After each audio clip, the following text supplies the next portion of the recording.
여러분 안녕하십니까? 오늘부터 다들 아시다시피 야외 마스크의 의무 조치가 대폭 완화됐습니다.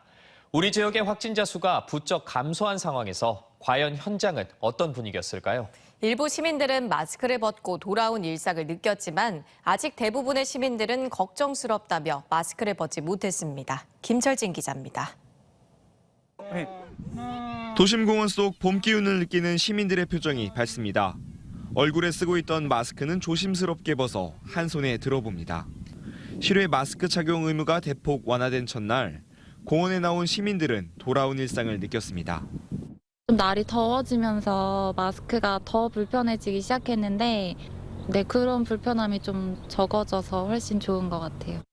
하지만 사람들이 많은 도심 속에선 마스크를 벗어 코와 입을 노출한 이들을 오히려 찾아보기 어려웠습니다. 일부 시민들은 음료를 마시기 위해 잠시 마스크를 벗기도 했지만 대부분 566일 만에 바뀐 이번 조치가 어색하고 여전히 두려움이 남아 있습니다. 오늘부터는 이제 벗게 되니까 좋겠다라고 생각을 했는데 막상 실외에서도 쓰게 되더라고요. 장시간 오랜 기간 동안 쓰다 보니 이제 습관이 된 것 같아요. 일선 교육 현장도 아직은 조심스러운 모습입니다. 교육부는 50인 이상이 참여하더라도 직접 체육활동에 참여하는 학생들의 경우 마스크 착용이 의무가 아니라고 설명했지만 일선 학교에선 밀집도 등을 고려해 자체적으로 마스크를 착용한 채 체육활동을 진행했습니다. 아이들도 아쉬움 속에서 마스크를 착용하고 체육대회를 즐겼습니다. 조금 불편했고 옛날에 코로나 없었을 때 체육대회 했었던 것처럼 마스크 벗고 했으면 더 좋았을 거란 생각이 들었어요. 방역당국은 이번 실외 마스크 조치가 의무 해제가 아닌 자율적 착용을 의미한다며 마스크를 자율적으로 쓰는 문화가 존중되어야 한다고 밝혔습니다. TJB 김철진입니다. 대전과 세종, 충남의 코로나19 신규 확진자가 전날보다 절반 수준으로 떨어지며 1,807명을 기록했습니다. 대전에선 전날보다 660여 명 감소한 675명이 확진됐고 어제보다 절반 이상 감소한 충남에선 878명, 세종에선 254명이 추가 확진됐습니다. 대전과 충남에서 신규 확진자가 1,000명대 아래로 떨어진 건 지난 2월 초 이후 80여일 만입니다. 한편 신규 확진자가 안정적으로 감소하고 있다는 방역 당국의 판단 아래 오늘부터 야외 마스크 착용 의무가 해제됩니다. 대전의 한 시내버스 안에서 의식을 잃고 쓰러진 노인을 버스기사와 승객들이 신속히 응급조치하면서 소중한 생명을 구했습니다. 지난달 30일 오후 3시 20분쯤 대전 용두동 서대전 내거리에서 신호대기 중이던 311번 시내버스 안에서 84세 어르신이 갑자기 의식을 잃고 쓰러지자 대전 운수 소속 버스기사 60살 이병환 씨와 승객들이 심폐소생술을 실시했고 이 어르신은 3분여 만에 의식을 되찾아 119 구급대에 인계됐습니다. 이병환 기사는 지난 2017년에도 버스 운행 중 승강장 인근에서 승용차에 불이 나자 버스에 비치된 소화기를 들고 가 화재를 진압한 바 있습니다. 새 정부의 부동산 규제 완화 기대감으로 서울은 집값이 내림세에서 보합세로 돌아섰지만 충청권은 하락세가 지속되고 있습니다. 규제 완화 기대감이 서울과 지방 간에 온도차가 있던 건데요. 특히 대전과 세종은 현 정부 출범 이후 집값이 가장 많이 오르면서 고평가됐다는 인식이 크고 충남도 도 단위 중에 가장 많이 올라 오를 만큼 올랐다는 것으로 보입니다. 김건교 기자입니다. 지난 3월 대선 이후 새 정부의 재건축, 재개발 규제 완화 등을 통한 공급 확대, 세제 개편 기대감에도 지역의 주택시장은 매수 심리가 더 얼어붙는 모양새입니다. 거래는 사실상 멈춰섰고 가격도 올해 6천여 가구의 입주가 예정된 대전을 비롯해서 세종, 충남, 공이 내림세입니다. 거래는 원래도 지금 비수기이기도 하고 매매는 거의 정지고요. 기대는 있었는데 딱 피부에 와닿게 지금 약발은 먹히지 않을 것 같아요. 이와는 달리 서울은 강남권 고가 인기단지 재건축, 재개발 예정단지 등을 중심으로 기대감이 반영되면서 집값이 상승 전환하는 등 올 들어 내림세에서 4주째 보합세를 보이고 있습니다. 반면 대전과 세종은 하락세가 이어지고 있고 상승 보합세를 유지하던 충남권도 4월 들어 지속 하락세입니다. 우선 규제 완화를 통한 공급 확대 수혜 기대감이 서울과 지방 간의 온도차가 존재합니다. 또 현 정부 들어 지난 5년간 대전과 세종의 집값 상승률이 전국 1, 2위를 기록했고 충남 역시 경기와 제주를 제외하면 도 단위에서 가장 많이 올라서 충청권 집값이 이미 오를 만큼 올랐다는 인식이 확산되어 있습니다. 서울 같은 경우는 이제 규제 하나가 바로 시행되면 가격이 좀 오를 것이다 기대가 좀 커지고 있고요. 지방 같은 경우는 상대적으로 그 기대감이 좀 적은 것 같습니다. 또한 대전 같은 경우는 현재 시장 가격이 좀 높게 형성이 좀 되어 있기 때문에 수도권과는 좀 다른 양상을 보이고 있습니다. 규제 완화 수혜 지역이 서울에 치우쳐 있고 세제 개편폭도 당초보다 제한적일 거라는 예상이 우세합니다. 여기에 금리 상승 부담까지 작용해서 지역의 주택시장은 새 정부 출범 이후에도 당분간 하방 압력이 이어질 것으로 전문가들은 전망합니다. TJB 김건규입니다. 민주당 세종시장 후보로 이춘희 현 시장이 확정돼 여야 충청권 광역단체장 대진표가 완성됐습니다. 이 시장은 조성호 전 세종시 경제부시장과의 결선 투표에서 세종시장 후보로 최종 선출돼 지난 2014년 지방선거 이후 3선에 도전하게 됐고 국민의힘 최민호 후보와 세종시장 자리를 놓고 경쟁하게 됩니다. 대전 서구청장 후보 결정을 놓고 여야가 내홍을 겪고 있습니다. 민주당 비상대책위원회는 서구청장 후보로는 허태정 현 대전시장에게 경선에서 패한 장종태 전 서구청장을, 동구청장 후보는 황인호 현 동구청장으로 결정했습니다. 민주당 비상대책위원회가 대전 서구를 청년전략선거구에서 다시 시민공천 배심원 경선과 전략공천 등 후보 선정 방식을 계속 변경하면서 김인식 전 대전시 의장이 반발에 탈당한 바 있습니다. 특히 장종태 전 서구청장은 시장 선거 출마 당시 서구청장 리턴서를 비열한 마타도어라고 비난한 바 있어 논란이 예상됩니다. 국민의힘도 서철모, 김경석 두 서구청장 예비 후보들이 전화 선거운동 허위사실 공표와 캠프 관계자 욕설 논란 등을 놓고 공방을 벌이고 있습니다.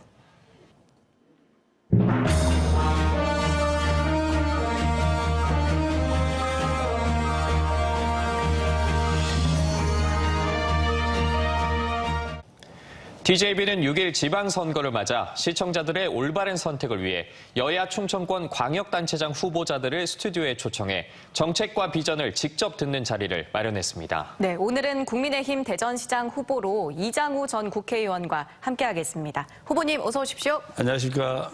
네, 후보님 먼저 치열한 경선 과정을 거쳐서 국민의힘 대전시장 후보로 확정이 되셨는데요. 네. 대전시장에 출마하시는 각오 한 말씀 부탁드리겠습니다.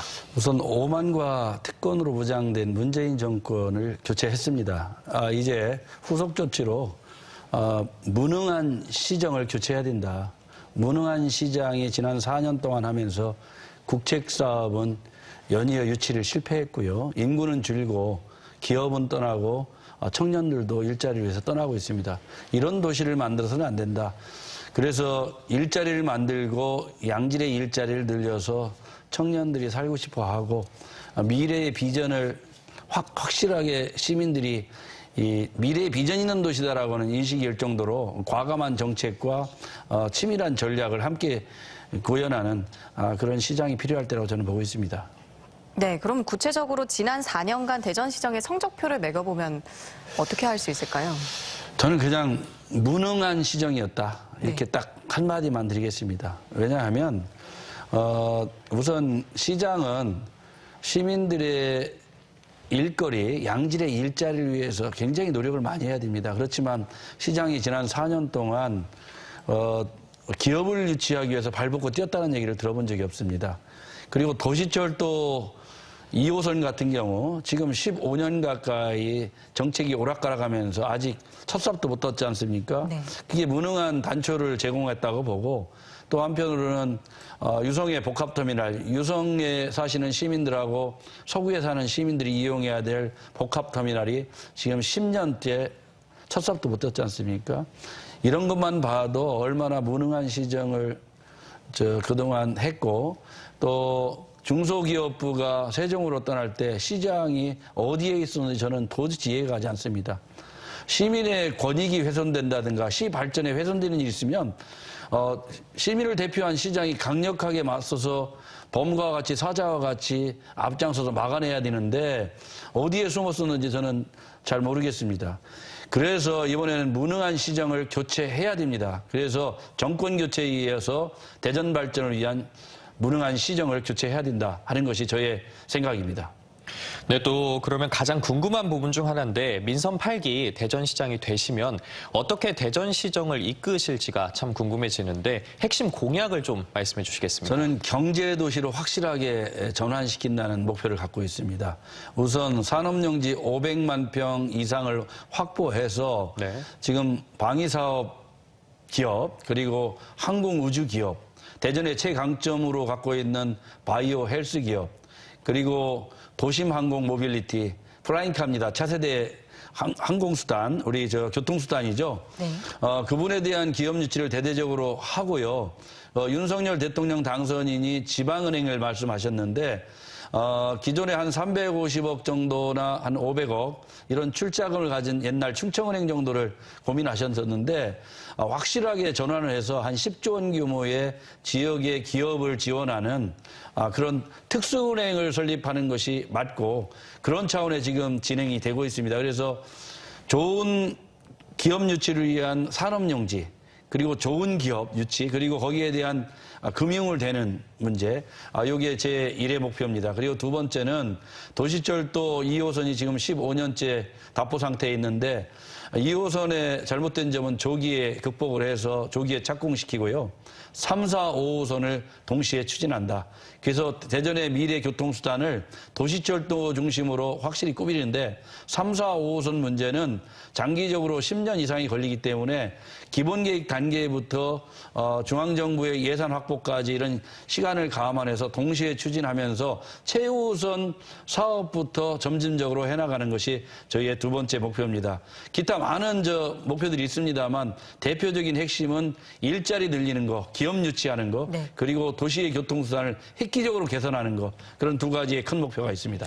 네, 말씀하신 것처럼 지하철 등 이 교통 관련 공약을 많이 내신 걸로 알고 있는데 재원 확보가 가능할까요? 재원은 한 4조 3천억쯤 들 거로 예상하고 있습니다. 네. 결국 국비와 시비가 투입되는 사업인데 그런 정치적으로 해결해야 될 문제입니다. 허태정 시장은 지난 4년 동안 2호선조차도 착공을 못했습니다만 허태정 시장의 3, 4, 5호선을 하라고 하면 한 100년쯤 걸릴 거로 저는 보고 있습니다. 제가 하면 기본 계획부터 4년 안에 가시적인 성과를 확실하게 시민들께 보여드리고 유능한 시장이 어떤 시장인지를 보여드리겠습니다. 네, 알겠습니다. 자, 이번에는 항공우주청 이야기를 해보겠습니다. 대통령직 인수위원회가 경남 공약으로 항공우주청 설립을 경남으로 확정을 했는데 이 부분에 대해서 어떻게 보시나요? 대통령 당선인의 뜻은 항공우주청은 행정기관입니다. 공직자들이 근무하는 곳이죠. 그 대전에다가 항공우주연구원이 있죠, 항우연이.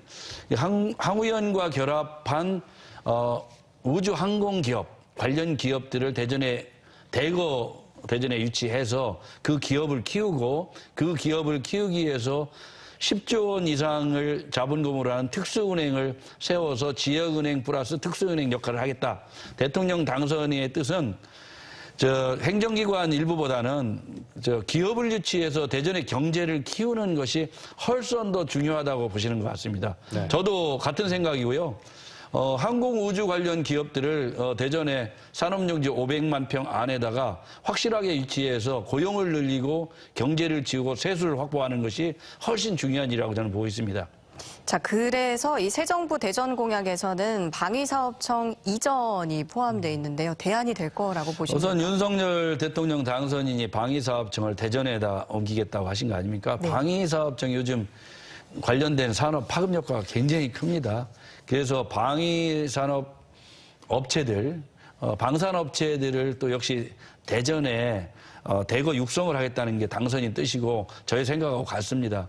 그렇다 보면 역시 아까 말씀하신 것처럼 돈을 대야 될 은행이 있어야 되고요. 네.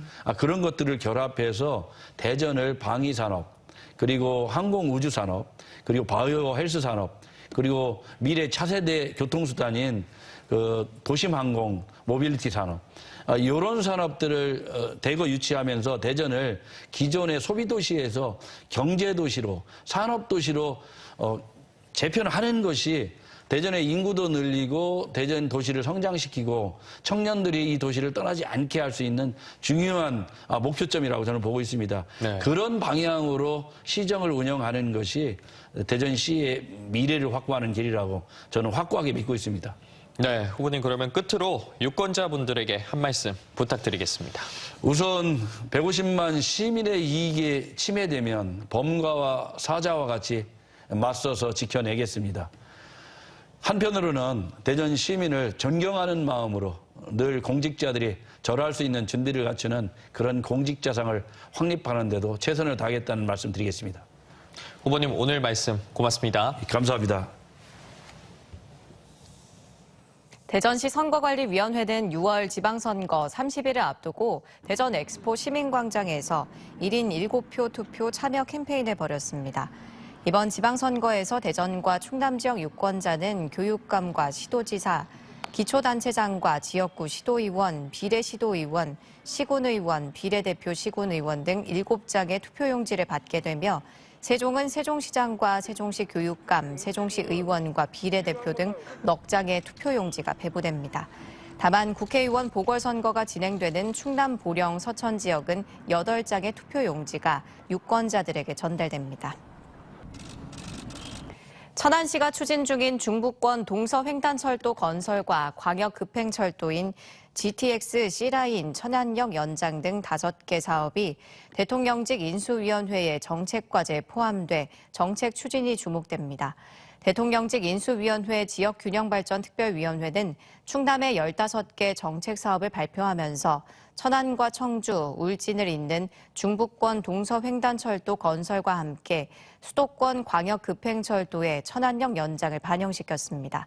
수도권 전철의 독립기념관 연장 사업도 포함됐으며 천안 종축장 부지의 국가첨단산업단지 조성과 국립치의학연구원 의료신산업 클러스터 구축도 채택됐습니다.